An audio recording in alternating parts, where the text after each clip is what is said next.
उष्णा को एक बार फिर एक ऐसा मौका मिल गया था जिसे वो अपनी कामयाबी समझ रही थी, लेकिन उसे बिल्कुल अंदाजा नहीं था कि इस बार वो जिस रास्ते पर कदम रख रही है वो इसे बहुत बड़ी मुश्किल में डाल सकता है। कमाल के मामले के बाद भी उष्णा ने अपनी गलतियों से सबक नहीं सीखा था। वो बहुत जल्द पैसा कमाना चाहती थी। इसी सोच में वो एक ऐसे आदमी के पास पहुंच गई जिसने इसे देखते ही नौकरी की पेशकश कर दी थी। उष्णा जब इस शख्स के दफ्तर पहुंची तो इसने इसकी सीवी देखी और फिर उष्णा को गौर से देखते हुए कहा कि तुम्हें ज्यादा डिग्रियों की जरूरत नहीं है, तुम खुद बहुत ज्यादा खूबसूरत हो, जिसकी वजह से मैं तुम्हें अपनी पर्सनल सेक्रेटरी रखना चाहता हूँ। सुनकर उष्णा के चेहरे पर खुशी आ गई। इसे लगा कि आखिरकार उसे एक ऐसी नौकरी मिल गई है जहां उसे ज्यादा मेहनत भी नहीं करनी पड़ेगी और तनख्वाह भी अच्छी मिलेगी। वो फौरन पूछती है कि सर वाकई मुझे इतनी अच्छी तनख्वाह पर आप रख रहे हैं? वो आदमी मुस्कुरा कर कहता है कि हाँ, तुम मेरी बात समझ कर काम करोगी तो तुम्हें किसी किस्म की कोई कमी नहीं होगी। उष्णा को इसकी बात में छुपी हुई नीयत का जरा भी अंदाजा नहीं होता। वो एक तरफ अपनी नौकरी और अच्छी तनख्वाह बस उसे नजर आ रही होती है। वो खुशी खुशी काम करने के लिए रजामंद हो जाती है, जबकि सामने वाला शख्स पहले ही जहन में कुछ और मंसूबा बना चुका होता है। उष्णा ये भूल चुकी होती है कि सिर्फ खूबसूरती की वजह से मिलने वाला मौका हमेशा अच्छा नहीं होता, लेकिन वो अपनी गलती का उसे अंदाजा तब होगा शायद बहुत देर हो चुकी होगी। दूसरी तरफ शाजिर भी खामोश नहीं बैठता। वो जूली और इसके घर वालों के साथ रहते हुए अंदर ही अंदर गुस्सा जमा कर रहा होता है। इसे लगता था कि इसके साथ बहुत ज्यादा ज्यादती हुई है और वो किसी भी तरह इन लोगों के साथ अपना हिसाब बराबर करना चाहता है। जूली इसके घर वाले जब इसे बाहर जाने का मौका देते हैं तो शाजिर के लिए ही सबसे बड़ा मौका बन जाता है और घर में मौजूद रकम जेवरात पर नजर डालता है और वो फैसला करता है कि वो यहाँ एक लम्हा भी नहीं रुकेगा। शाजिर अपने कमरे में जाता है, पासपोर्ट निकालता है और फिर घर में मौजूद कीमती सामान इकट्ठा करना शुरू कर देता है। जेवरात, रकम और जो कुछ उसके हाथ में लगता है वो सब कुछ बैग में डाल लेता है और उसके दिल में सिर्फ एक ही बात होती है कि जिन लोगों ने इसे इतना अरसा तक जलील किया है वो इनका सब कुछ लेकर यहाँ से चला जाएगा। और आईने के सामने खड़ा होकर खुद से कहता है कि मैं अब यहाँ कभी वापस नहीं आऊँगा, मैंने बहुत बर्दाश्त कर लिया, अब सबको अपनी गलती की कीमत देनी होगी। शाजिर पासपोर्ट जेब में रखता है और घर से निकल जाता है। उसे लगता है कि बहुत चालाकी से सब कुछ पीछे छोड़कर जा रहा है, लेकिन उसे ये मालूम नहीं है कि पाकिस्तान पहुँचने के बाद इसकी ज़िंदगी एक बार फिर ज़मीन से जुड़ने वाली है। उधर उष्णा अपनी नई नौकरी और अपनी कामयाबी समझकर बहुत ज़्यादा खुश होती है, जबकि हकीकत यह है कि एक ऐसे शख्स के हाथ में जा रही है जिसके इरादे अभी तक इससे छुपे हुए हैं।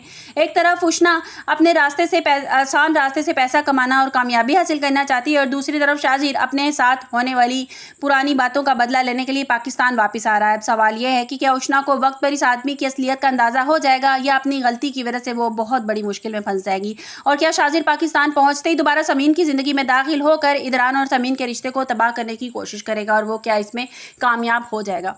अब टाइम है वीडियो को, स्टोरी को एक्सप्लेन करने का। अब जिस तरह से दिखाया जा रहा है कि शाजिर जो है वो सारे जेवरात और वो हर चीज़ बैग में भरता हुआ नज़र आ रहा है कि जैसे ही वो जूली को अपने एतमाद में लेता है, उसे यकीन दिलाने की कोशिश करता है कि मैं तुमसे बहुत मोहब्बत करता हूँ, मैं तुम्हें कभी धोखा नहीं दूंगा और मैं इस शादी को टाइम देना चाहता हूँ, वक्त देना चाहता हूँ और मैं तुम्हें कभी धोखा नहीं दूंगा। तो जूली को इस कहीं ना कहीं शाजिर पर एतमाद होना शुरू हो जाता है और फिर वो अपना कारनामा सर अंजाम देता है कि वहाँ से पासपोर्ट, ज्वेलरी और सब कुछ लेकर वो पाकिस्तान भाग कर आने वाला है। अब क़यामत टूटने वाली है समीन पर जब वो इदरान की ज़िंदगी में समीन और इदरान की ज़िंदगी में जब वो वापस आएगा तो क्या वावेला मचेगा। और जिस तरह से कल के भी स्टोरी में दिखाया गया कि मारिया को इस बात का पता चल जाता है कि ये अपने एक्स फियोंसी से बातचीत करती है जिससे उसकी शादी होने वाली थी। वो अपनी माँ को ये बात बताती हैं और ये बात बहुत जल्द शाजिर तक भी मतलब के इदरान तक भी पहुंच जाएगी। इदरान को इस बात का पता चल जाएगा। जैसे ही शाजिर पाकिस्तान आएगा वो इससे मिलने की कोशिश करेगा, इसको बार बार फ़ोन करेगा और गलतफहमी पैदा करने की कोशिश करेगा और बात को बढ़ावा देने के लिए मारिया तो मौजूद है ही है और शाइला मौजूद है और बात को इतना वो बढ़ावा देंगे कि गलतफहमियाँ पैदा होना शुरू हो जाएंगी फिर इदरान और समीन के बीच में। अब आप लोगों को क्या लगता है कि इतनी भी अकल, इतनी भी सेंस नहीं है उष्णा में कि वो उसने इंटर किया हुआ है और उसको पर्सनल सेक्रेटरी की जॉब मिल रही है और उसको उस आदमी की नज़रों से, उसकी बातों से ज़रा भी इस बात का अंदाज़ा नहीं होता कि किस नीयत से ये मुझे अपनी ये इतनी अच्छी जॉब दे रहा है और इतनी अच्छी सैलरी मुझे दे रहा है, उसे ज़रा भी अंदाज़ा नहीं होता। तो वो क्या वो वक्त रहते हुए अपनी इज्जत बचा लेगी या सब कुछ गवा कर बैठ जाएगी? उसको कमाल के साथ होने वाले हादसे की बात भी ज़रा भी अकल नहीं आई, उसको मर्दों को परखने की उसको ज़रा भी पहचान नहीं आई कि किस तरह से ये मुझे पर्सनल सेक्रेटरी रख रहा है, मेरी तो इतनी क्वालिफिकेशन भी नहीं है और किस तरह ये मुझे पर्सनल सेक्रेटरी रख रहा है और मुझ पे मुझे इस तरह नज़रों से, अजीब सी नज़रों से भी वो देख रहा होता है, लेकिन उष्णा को कोई खबर नहीं होती इस बारे में। अब आप लोगों को क्या लगता है कि क्या उष्णा इसी तरह बुद्धू बनी रहेगी या उसको इस बात का अंदाज़ा हो जाएगा कि ये मर्द आदमी जो है, बॉस जो है, वो मुझ पे गलत नीयत रख रहा है? आपको मेरी वीडियो कैसी लगी कमेंट्स बॉक्स में अपनी कीमती राय का इजहार ज़रूर कीजिएगा और ज़रूर बताइएगा क्या उष्णा को वक्त रहते इस बात का पता चल जाएगा या वो इसी तरह अपनी इज्जत लौटा बैठेगी। आपको मेरी वीडियो कैसी लगी कमेंट्स बॉक्स में अपनी कीमती राय का इजहार जरूर कीजिएगा। मिलते हैं एक नई वीडियो के साथ। अपना